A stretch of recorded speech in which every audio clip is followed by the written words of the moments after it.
अस्सलाम वालेकुम। पिछली वीडियो के बाद जो कि हमारे पास आखिरी वीडियो थी चैप्टर नंबर 11 के न्यूमेरिकल्स के ऊपर, हमारे जितने भी चैप्टर्स थे तमाम के तमाम ख़त्म हो गए, न्यूमेरिकल्स और थ्योरी दोनों को मिला के। और जो चैप्टर नंबर 12 था हमारा, उसकी थ्योरी हमारी रेडियो सिलेबस के मुताबिक सारी की सारी ख़त्म हो चुकी है। कुछ एक दो टॉपिक्स थे जैसे कि बिहेवियर ऑफ वेव्स का है हमारा, और साथ ही साथ टाइप्स ऑफ साउंड था जिसमें नॉइज़ और म्यूज़िकल साउंड आता, और फिर म्यूज़िकल साउंड की भी कैरेक्टरिस्टिक्स थी। तो ये कुछ टॉपिक्स थे जो इस चैप्टर के अंदर रहते थे, जो रेडियो सिलेबस से हट के हमने कवर करने थे, ताकि आपके फ्यूचर के अंदर जो फर्स्ट ईयर का आपके पास कोर्स है फ़िज़िक्स का, उसके अंदर ये चीज़ें दोबारा से आती हैं। तो अगर आपके पास बेसिक नॉलेज नहीं होगी तो फर्स्ट ईयर के अंदर जो है काफ़ी ज़्यादा परेशानी का सामना करना पड़ता है स्टूडेंट्स को। तो तभी वो वाले हमने कवर तो करने थे, लेकिन अभी चूँकि काफ़ी सारे स्टूडेंट्स जो है ये बोल रहे हैं कि रेडियो सिलेबस को ही फॉलो करवाओ ताकि एग्ज़ाम तक जो है हमारा कोर्स ख़त्म हो जाए। तो अभी फ़िलहाल तभी उन टॉपिक्स को हम लोग छोड़ रहे हैं, और थ्योरी जो है वो जहाँ तक फिर हमने पढ़ी है सिर्फ उतनी होगी। इसके न्यूमेरिकल्स जो है वो रहते हैं फिर इस चैप्टर नंबर 12 के।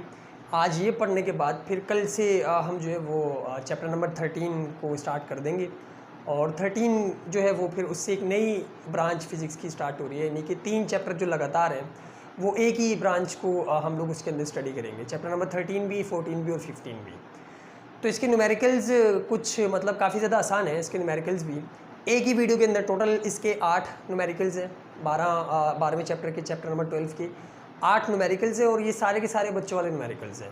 तो इसी वीडियो के अंदर जो है वो जल्दी से इन्हें ख़त्म करते हैं, और फिर अगली वीडियो के अंदर यानी कि कल जो है वो हम लोग नया चैप्टर स्टार्ट करेंगे जो कि चैप्टर नंबर 13 है।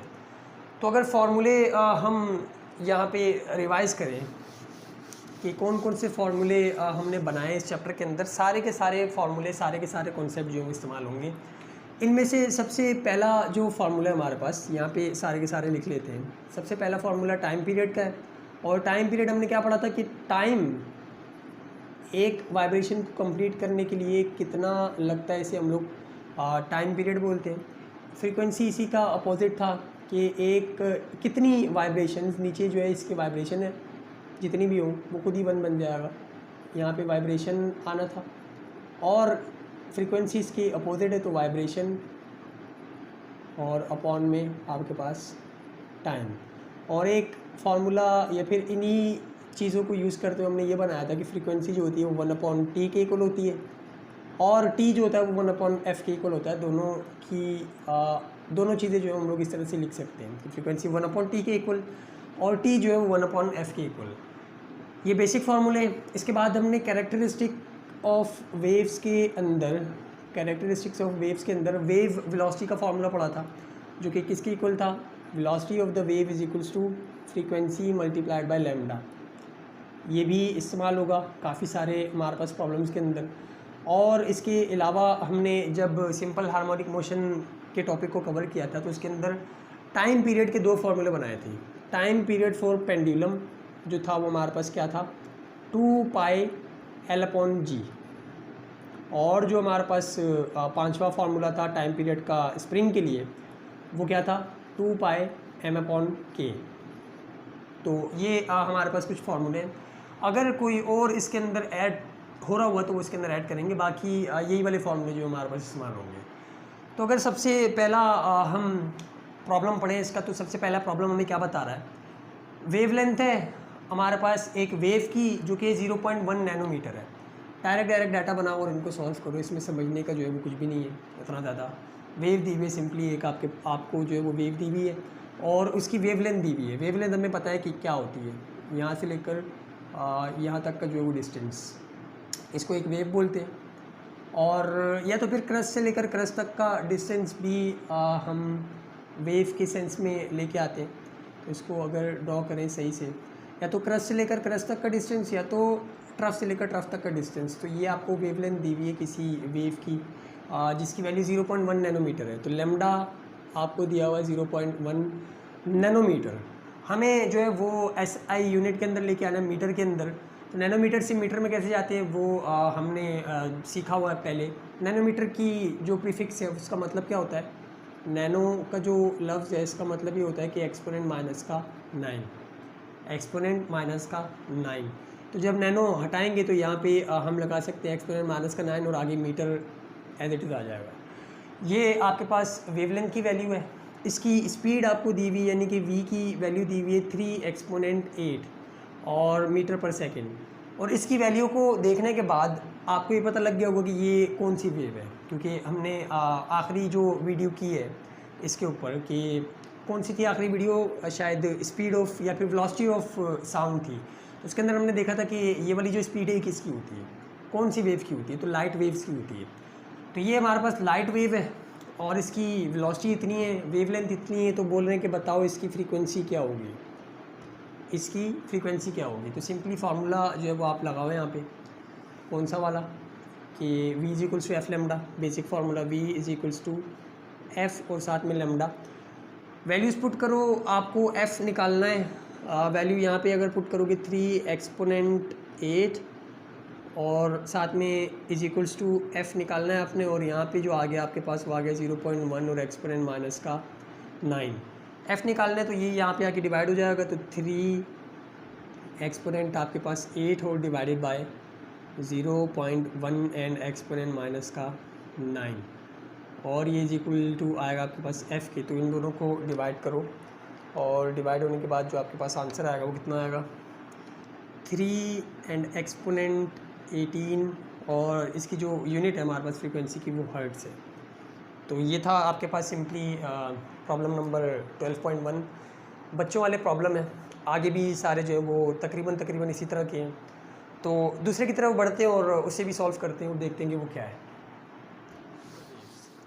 जी, तो ये हमारे पास 12.2 है और इसके अंदर बोल रहे हैं कि हमारे पास वही एक ट्यूनिंग फोर्क है जो हमने थ्योरी क्लास के अंदर देखा, और वो वाइब्रेट कर रहा है 1 सेकंड के अंदर 256 टाइम्स। तो ये क्या चीज़ दी हुई होगी उन्होंने, ये आपके अगर कॉन्सेप्ट जो है वो बने हुए होंगे तो आसानी से पता लग जाएगा कि ये क्या चीज़ लिखी हुई है। 1 सेकंड के अंदर ट्यूनिंग फोर्क जो है वो 256 टाइम्स वाइब्रेट कर रहा है।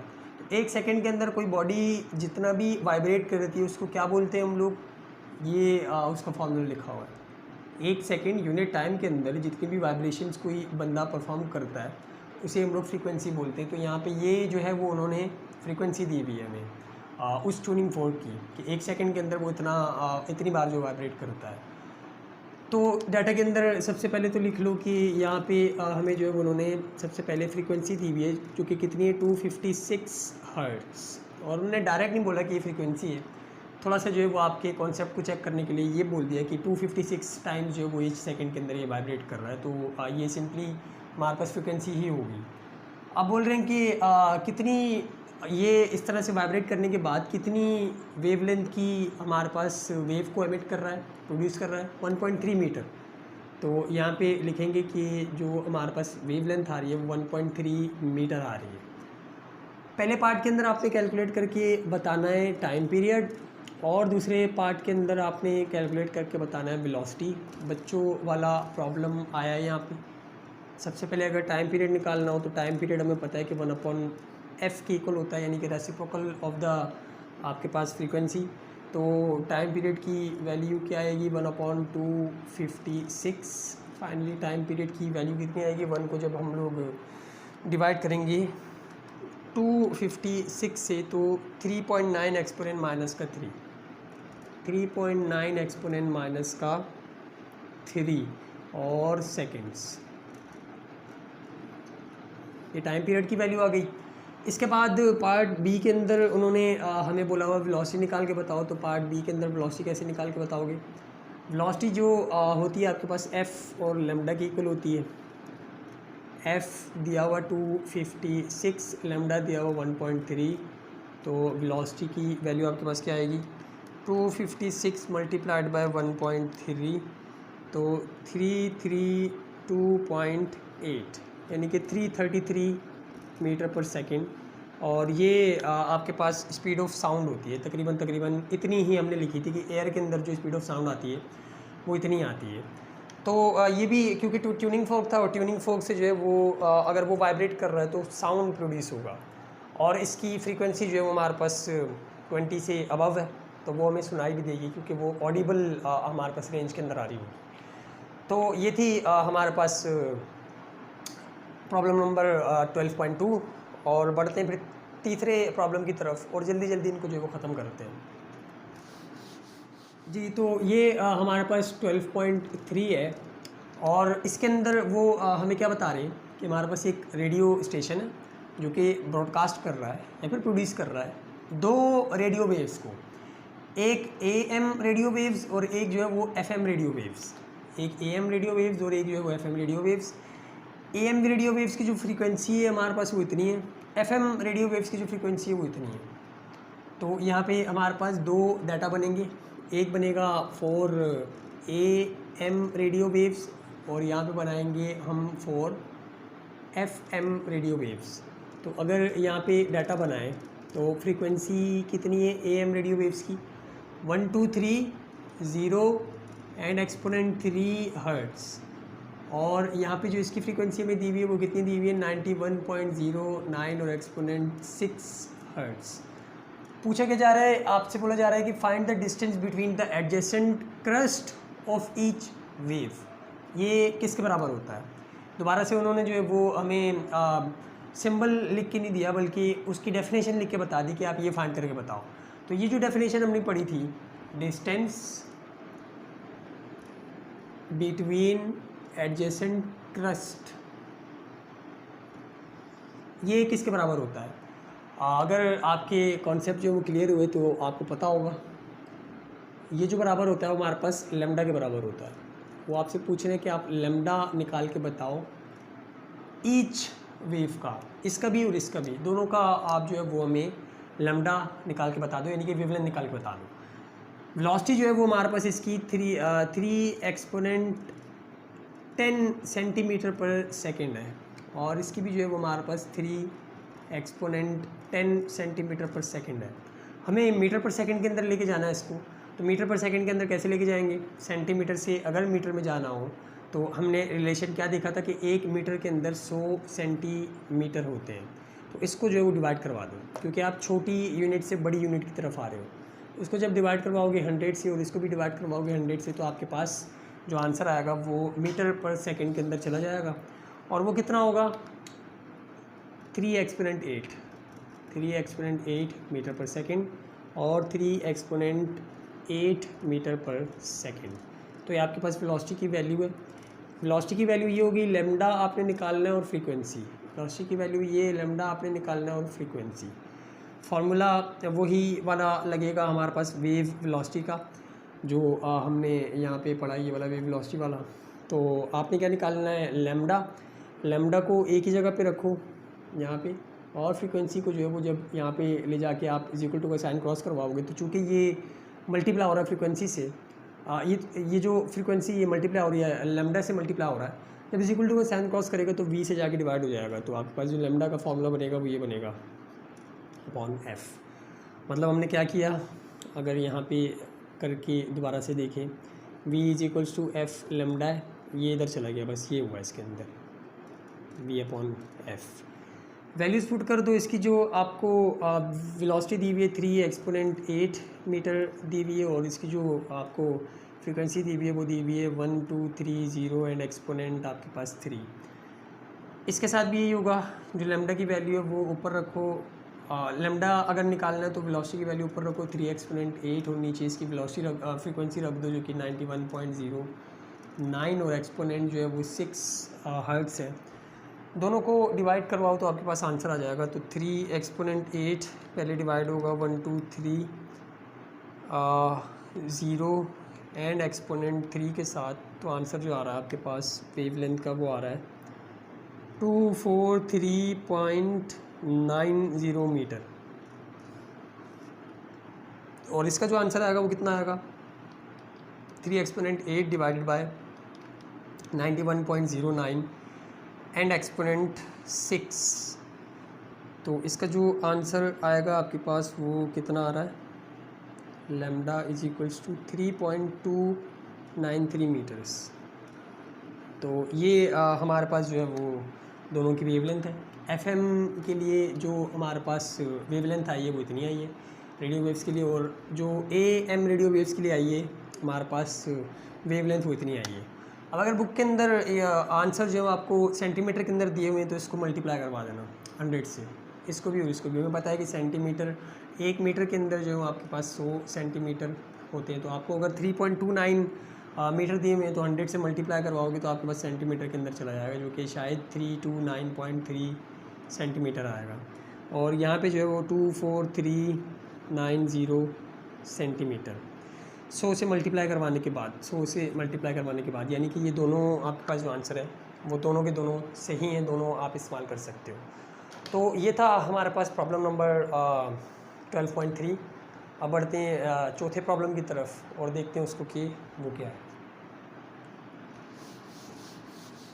जी, तो ये हमारे पास प्रॉब्लम नंबर 12.4 है और काफ़ी आसान सा प्रॉब्लम है। सिर्फ आपको जो है उन्होंने दिया हुआ है क्या, लेंथ ऑफ द पेंडुलम, और आपसे पूछा क्या जा रहा है कि आप टाइम पीरियड निकाल के बताओ इस पेंडुलम का। ये आपके पास पेंडुलम है और इसकी जो लेंथ है ये आपको दी हुई है जो कि 144 सेंटीमीटर है। अगर इसको मीटर में करें तो हमें पता है कि इसको हम लोग 100 से डिवाइड करेंगे तो ये मीटर में चला जाएगा। 100 से जब डिवाइड होगा तो इसका जो आंसर आएगा आपके पास वो आएगा 1.44 मीटर। ये आपके पास हमारे पास लेंथ आ गई इसकी मीटर के अंदर। और टाइम पीरियड निकालने के लिए सिर्फ यही एक चीज़ चाहिए होती है, लेंथ। टाइम पीरियड का मतलब क्या कि ये जो एक वाइब्रेशन कंप्लीट करेगा कितने सेकंड्स के अंदर करेगा, तो आपने टाइम निकाल के बताना है या फिर टाइम पीरियड निकाल के बताना है कि अगर आप इसको यहाँ से छोड़ें तो ये कितनी देर बाद अपनी एक वाइब्रेशन को जो कंप्लीट करेगा। एक और चीज़ जो चाहिए वो जी की वैल्यू चाहिए, जो कि हमें पता है कि 9.8 मीटर पर सेकेंड स्क्वायर होती है। टाइम पीरियड जो है वो आपको निकाल के बताना है। सॉल्यूशन की हेडिंग लगाओ और फार्मूले का रेफरेंस दो कि आपके पास जो फार्मूला है वो टाइम पीरियड ऑफ पेंडुलम का क्या है कि 2πL/g के अंदर।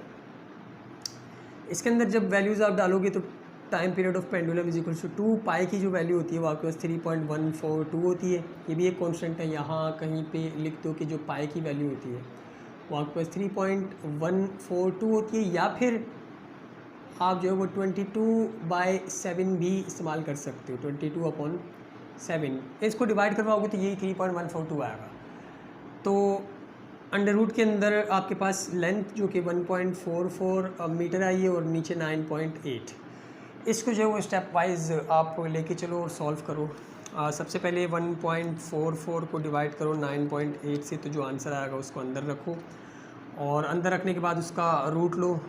Time period of the pendulum is equals to 2 multiplied by, या इसको भी फ़िलहाल ऐसे ही रहने दो 3.142, और यहाँ पे जो इसका आंसर आ रहा है आपके पास वो आ रहा है 0.1469 और मल्टीप्लाइड बाय ऊपर जो है उसकी अंडर रूट। फिर 2 को मल्टीप्लाई करवाओ और साथ में इसका जो है वो आप रूट लो। तो रूट लेने के बाद जो इसका आंसर आएगा वो आपके पास आएगा 0.3833, रूट हट गया। और फिर 2 को जब मल्टीप्लाई करवाओगे 3.142 से, तो जो आपके पास आंसर आएगा वो आएगा 6.28 और 4, और ये दोनों चीज़ें जो आपस में मल्टीप्लाई हो रही हैं। अब इन्हें जब हम मल्टीप्लाई करवाएंगे आपस में तो जो आंसर आएगा वो कितना आएगा 0.3833, 2.408 सेकेंड्स। ये आपके पास आंसर है। यानी कि ये वैल्यू टाइम पीरियड की कि अगर इतनी लंबी लेंथ हो आपके पास स्ट्रिंग की जिसके आगे पेंडुलम या बॉब आपने फिक्स किया हुआ है, अटैच किया हुआ है, इसका जो टाइम पीरियड होगा आप अगर छोड़ो इसको तो ये जो एक वाइब्रेशन कंप्लीट करेगा अपनी वो 2.408 सेकेंड्स के अंदर करेगा। तो ये था हमारे पास प्रॉब्लम 12.4 और आगे फिर इसके अगले प्रॉब्लम की तरफ बढ़ते हैं और देखते हैं कि वो हमें क्या बता रहा है। तो ये वाला प्रॉब्लम हमारे पास कौन सा है 12.5 और ये स्प्रिंग वाले टॉपिक से रिलेटेड है जो हमने सिंपल हार्मोनिक मोशन के अंदर पढ़ा था, और उसके अंदर भी हमने टाइम पीरियड का फार्मूला बनाया था उसकी कैलकुलेट करने का, जो कि ये वाला है, और इसके अंदर वही इस्तेमाल होगा। तो सवाल के अंदर वर्डिंग जो है वो कुछ इस तरह की है कि हमारे पास एक मास है जिसका वज़न या फिर जिसका जो मास है, एक बॉडी है जिसका जो मास है हमारे पास 0.3 kg है और ये अटैच है एक हॉरिजॉन्टल स्प्रिंग के साथ, और उस स्प्रिंग का जो कांस्टेंट के की वैल्यू वो आपके पास 5 न्यूटन पर मीटर है। आप बताओ कि जो इसका पीरियड होगा अगर इसको हम लोग थोड़ी सी डिस्प्लेसमेंट दें कि आपके पास हॉरिजॉन्टल जो है वो स्प्रिंग है और इसके आगे ये मास लगा हुआ है, इसका जो ऑब्जेक्ट लगा हुआ है जिसका मास 0.3 kg है। अगर इसको थोड़ी सी डिस्प्लेसमेंट दें हम तो कितना पीरियड होगा इसका, यानी कि एक वाइब्रेशन ये कितने सेकंड के अंदर करेगा वो आपने बताना है। और के की वैल्यू जो है वो 5 न्यूटन पर मीटर है। तो ये भी बिल्कुल आसान सा प्रॉब्लम है, इसको यहाँ पे लिखो। मास की वैल्यू 0.3, के की वैल्यू जो आपके पास 5 न्यूटन पर मीटर, और यहाँ पे जो आपके पास केजी, और बस पाई की जो वैल्यू होती है वो 3.142 होती है। जी इसके अंदर नहीं आएगा, इसका फार्मूला जो है वो डायरेक्ट अब यहाँ पे लगा दो। फार्मूले का रेफरेंस दो कि time period of the spring आपने निकालना है, और इसका फार्मूला किसके इक्वल होता है 2 पाई m/k। तो यहाँ पे जो आप वैल्यूज़ पुट करो 2 और पाई की जगह पे आप लिखोगे 3.142, m की जगह पे वो 0.3 और k की जगह पे जो 5। Time period of the spring जो है वो इक्वल आएगा, ये जब 2 इससे मल्टीप्लाई होगा तो पीछे भी हमने देखा 6 कितनी वैल्यू आ रही थी, 2 मल्टीप्लाई बाय 3.142 तो 6.28 और साथ में 4, और 0.3 जब डिवाइड होगा आपके पास 5 से तो आंसर जो आएगा वो 0.06 आएगा अंडर रूट के साथ। तो इसका अंडर रूट लोगे तो आपके पास जो वैल्यू आएगी वो आएगी 0.2449, और इसे जब आप मल्टीप्लाई करवाओगे 6.284 से तो फाइनली आपके पास वो सेकंड्स आ जाएंगे कि कितने सेकंड बाद ये जो एक वाइब्रेशन कंप्लीट करेगा। तो इसको जब हम लोग मल्टीप्लाई करवाएंगे 6.284 से तो हमारे पास जो फाइनल आंसर आ रहा है वो आ रहा है 1.53 और साथ में 9 सेकंड्स। तो इतने सेकंड्स लगेंगे इसे अपनी एक वाइब्रेशन कंप्लीट करने के लिए। इसको छोड़ो, डिस्प्लेस करो हल्का सा और छोड़ो, तो एक जो अपनी वाइब्रेशन कंप्लीट करेगा वो 1.5 सेकंड के अंदर करेगा तकरीबन। तो ये था हमारे पास प्रॉब्लम नंबर 12.5, और फिर इसी तरह ही सारे आगे प्रॉब्लम भी है, उन्हें भी देख लेते हैं कि वो हमारे पास क्या है। 3 प्रॉब्लम इसके रह गए, टोटल इसके 8 प्रॉब्लम हैं जी। तो ये हमारे पास प्रॉब्लम नंबर 12.6 है, और इसके अंदर वो हमें बोल रहे हैं कि हमारे पास एक पीस ऑफ पेपर है जो वाटर की सरफेस के ऊपर पड़ा हुआ है। वही एग्जांपल जो हमने वेव मोशन के अंदर जो थी वो ली थी कि एक पीस ऑफ पेपर है वो हमारे पास सरफेस ऑफ वाटर के ऊपर पड़ा हुआ है, और वो जो हमारे पास पीस ऑफ पेपर है वो कंप्लीट करता है वाइब्रेशंस 50 वाइब्रेशंस को 5 सेकंड के अंदर, यानी कि वो 5 सेकंड के अंदर 50 बार ऊपर नीचे इस तरह से टू एंड फ्रो मूव करेगा, यानी कि 50 वाइब्रेशंस करेगा 5 सेकंड के अंदर, कि जब वाटर वेव्स जो है वो पास होंगी सरफेस ऑफ वाटर से। बोल रहे हैं कि फाइंड करके बताओ आप टाइम पीरियड कितना होगा इन वेव्स का, और साथ ही साथ जो है वो फ्रीक्वेंसी कितनी होगी पेपर की या फिर इन वेव्स की जो पास हो रही है सरफेस ऑफ वाटर के ऊपर से। और साथ ही साथ उन्होंने हमें बोला हुआ है कि अगर हमारे पास ये जो वेव्स है इनकी वेवलेंथ यानी कि लैम्डा 10 सेंटीमीटर है, तो बताओ इसकी जो वेलोसिटी है वो कितनी होगी। तो डाटा, और डाटा के अंदर हम लोग लिखेंगे कि उन्होंने नंबर ऑफ़ वाइब्रेशंस हमें दी हुई, यानी कि वाइब्रेशंस कितनी है 50, और आपको जो टाइम दिया हुआ उन्होंने वो दिया हुआ है कि 5 सेकंड लग रहे हैं उन्हें 50 वाइब्रेशंस कंप्लीट करने के लिए। तो पहली चीज़ आपसे पूछी हुई कि आप फ्रीक्वेंसी बताओ, फिर साथ ही साथ आप जो है वो टाइम पीरियड भी बताओ, टाइम पीरियड कितना, और अगर आपके पास वेवलेंथ की जो वैल्यू है वो 10 सेंटीमीटर है, और अगर इसको मीटर में करना है तो 100 से डिवाइड कर दो। 100 से डिवाइड करने के बाद जो इसका आंसर आएगा 10 और डिवाइड बाय जो है वो 100, 0 से 0 कैंसिल, तो आंसर जो आएगा वो आपके पास आएगा 0.1 मीटर। बोल रहे कि अगर इतनी हमारे पास वेवलेंथ हो उन वाटर वेव्स की, तो आप बताओ कि वेलोसिटी कितनी होगी। ये पार्ट ए है और ये पार्ट जो है वो आपके पास फ़र्ज़ करो कि बी है। तो यहाँ पे सबसे पहले अगर हम फ्रीक्वेंसी निकालें तो फ्रीक्वेंसी इस वाले फार्मूले से निकलेगी कि 1 सेकंड के अंदर कितनी वेव्स पास हो रही है वो बताओ। 5 सेकंड के अंदर 50 पास हो रही है, तो सिंपल सी बात है कि 1 सेकंड के अंदर जो 10 वेव्स पास होंगी वो उसकी फ्रीक्वेंसी कहलाएगी। फिर भी इसका फार्मूला अगर वो वाला और बेसिक वाला हम लोग लिखेंगे वाइब्रेशंस अपॉन टाइम तो वाइब्रेशन हमें दी हुई है 50 और नीचे जो 5 और 10 आएगा हर्ट्स। इसका मतलब फ्रीक्वेंसी की वैल्यू कितनी आई, 10 हर्ट्स। ये हमारे पास पहली चीज़ हो गई। इसके बाद दूसरी चीज़ के अंदर उन्होंने बोला है कि टाइम पीरियड निकालो, तो टाइम पीरियड का फॉर्मूला क्या होता है, 1/f। उलट कर दो, आप इसकी वैल्यू को डिवाइड कर दो 1 से, फ्रीक्वेंसी की वैल्यू को 1 से डिवाइड कर दो तो आपके पास आंसर आ जाता है, तो 1/10। तो टाइम पीरियड का जो आंसर आएगा वो आपके पास क्या आएगा, 1 डिवाइडेड बाय 10 तो 0.1 और साथ में सेकेंड्स। ये आपके पास टाइम पीरियड का की वैल्यू आ गई। अब ये पार्ट ए था, यहाँ से जो है वो पार्ट बी स्टार्ट करो और इसके अंदर आपने क्या निकाल के बताना है, velocity. Velocity of the wave equal होती है एफ इंटू लेमडा के, और हमारे पास फ्रीक्वेंसी की वैल्यू कितनी है 10 और लेमडा की वैल्यू कितनी है 0.1। तो ये दोनों जब आपके पास मल्टीप्लाई होंगे तो 10 मल्टीप्लाइड बाय 0.1 आंसर आएगा आपके पास 1 मीटर पर सेकेंड। ये हमारे पास वेलोसिटी की वैल्यू है जिस वेलोसिटी के साथ जो है वो मूव कर रही होगी 1 मीटर पर सेकेंड, या अगर सेंटीमीटर पर सेकेंड के अंदर बताना है तो 100 से मल्टीप्लाई कर दो तो कितना हो जाएगा, 100 से मल्टीप्लाई होने के बाद 100 सेंटीमीटर पर सेकेंड। दोनों जो है वो सेम है वैल्यूज़, ये मीटर के अंदर है और ये जो है हमारे पास सेंटीमीटर्स के अंदर है। ये था प्रॉब्लम नंबर 12.6। और अब जो है वो आखिरी के 2 प्रॉब्लम इसके रह गए, उन्हें भी देख लेते हैं और फिर एंड करते हैं इस चैप्टर को। ये हमारे पास 12.7 है और ये भी बहुत ही ज़्यादा आसान, हलवे सारे के सारे जो न्यूमेरिकल्स हैं इसके। 40 वेव्स पास हो रही हैं 2 सेकंड के अंदर एक पॉइंट से। अभी जो पीछे सवाल किया उसी तरह का जो है उन्होंने दोबारा से एक बना के दिया हुआ है। वाइब्रेशंस बोलो या वेव्स बोलो एक ही बात है। वाइब्रेशंस की वैल्यू दी हुई है 40 और टाइम जो दिया हुआ आपको 2 दिया हुआ है, 2 सेकंड के अंदर 40 वेव्स पास हो रही हैं। तो सिंपली हम ये बता सकते हैं कि 1 सेकंड के अंदर कितनी होंगी, 20 होंगी।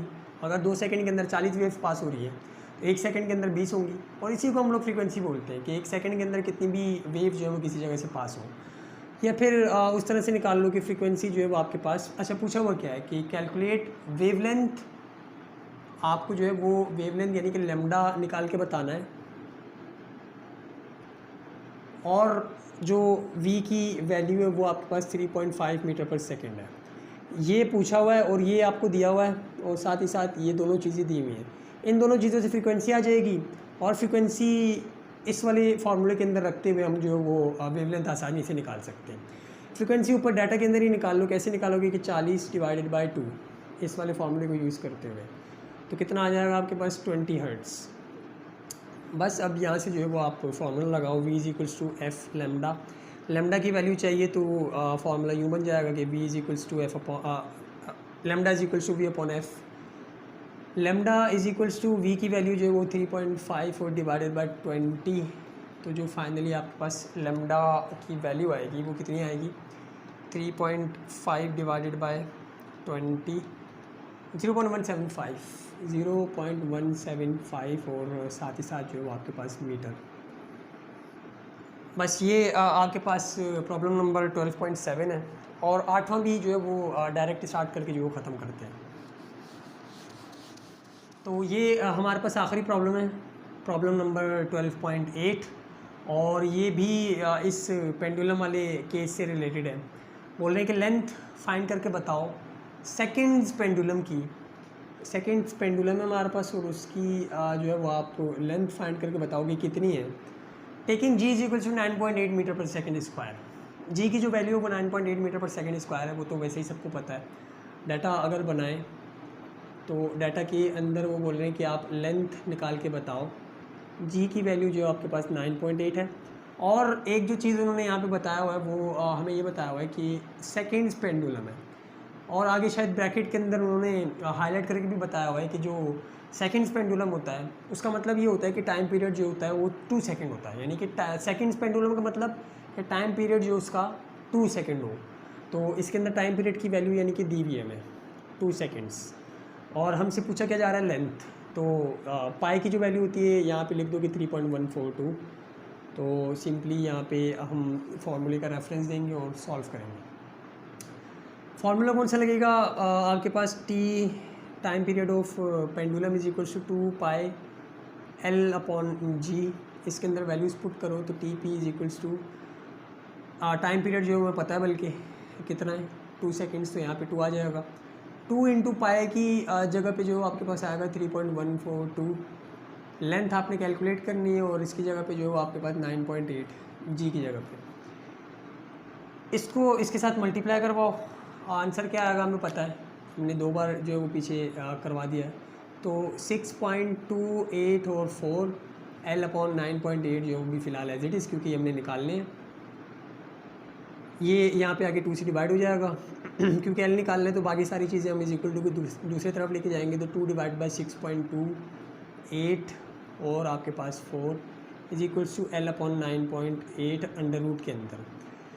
इनको डिवाइड करवाओ तो 2 डिवाइडेड बाय आपके पास 6.284 आंसर आएगा 0.3182 is equals to L upon 9.8।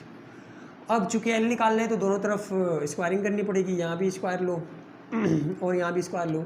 ऊपर एक जुमला भी लिखोगे आप कि taking square on both side, तो इसको तो ये वाला रूट कैंसिल कर देंगे, ये दोनों आपस में कैंसिल हो जाएंगे। इसका जब आप स्क्वायर लोगे तो आपके पास जो वैल्यू आएगी वो कितनी आएगी कि 0.10129 इज इक्वल्स टू, अब इसके ऊपर से रूट ख़त्म हो गया तो एल अपॉन 9.8 आके इसके साथ मल्टीप्लाई होगा तो 9.8 आएगा, यहाँ पे इसके साथ मल्टीप्लाई होगा तो 0.10129 into 9.8 is equals to L. तो फाइनली एल की जो आपके पास वैल्यू आएगी वो कितनी आएगी, एल की जो वैल्यू आ रही है वो आ रही है 0.9926 और साथ में मीटर, यानी कि ये जो हमारे पास लेंथ है इस पेंडुलम की वो कितनी होगी, इतनी लेंथ के ऊपर जो है वो हमारे पास टाइम पीरियड 2 सेकंड आ रहा होगा।